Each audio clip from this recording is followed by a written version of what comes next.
আলহামদুলিল্লাহ, আসসালামু আলাইকুম। আমি Rehanuzzaman Suman, cricket coach, Narayanganj Khanpur TV academy এবং নারায়ণগঞ্জ জেলা ক্রীড়া সংস্থার জুনিয়র টিমের ম্যানেজার।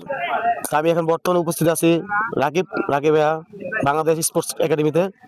তো আমরা এখানে আসার আগে অনেক কিছু কৌতূহল ছিলাম যে এখানে কি পরিষেবা হবে, কিন্তু আসার পর দেখলাম যে বাংলাদেশের একটা অন্যতম প্রতিষ্ঠান, indoor facility, match facility, staff, উন্নত মানের কোচ, জাতীয় ন্যাশনাল টিমের সাবেক খেলোয়াড় নাজমুল ভাই সহ আর উন্নত মানের কোচ শৌকত ভাই থেকে শুরু করে। তো চমৎকার একটা, এখানে যত বড় একটা একাডেমি আছে এটা আমরা কখন ভাবতে পারিনি। মানে একটা প্লেয়ার তৈরি হওয়ার জন্য যা লাগে পাইপলাইন জাতীয় পর্যায়ে এখানে সবকিছু আছে। তা আমরা খুবই আনন্দিত এখানে আসতে পেরে। ভবিষ্যতে ইনশাআল্লাহ যদি আমাদের আমন্ত্রণ জানা হয় আমরা অবশ্যই আবার আসবো। তো এখানকার আতিথ্য প্রেরণে আমরা খুবই খুশি। খুব ভালো একটা প্রতিষ্ঠান রাকিব রাবেয়া বাংলাদেশ স্পোর্টস একাডেমির জন্য আমার শুভকামনা রইল। ইনশাআল্লাহ আমরা আবার আসবো।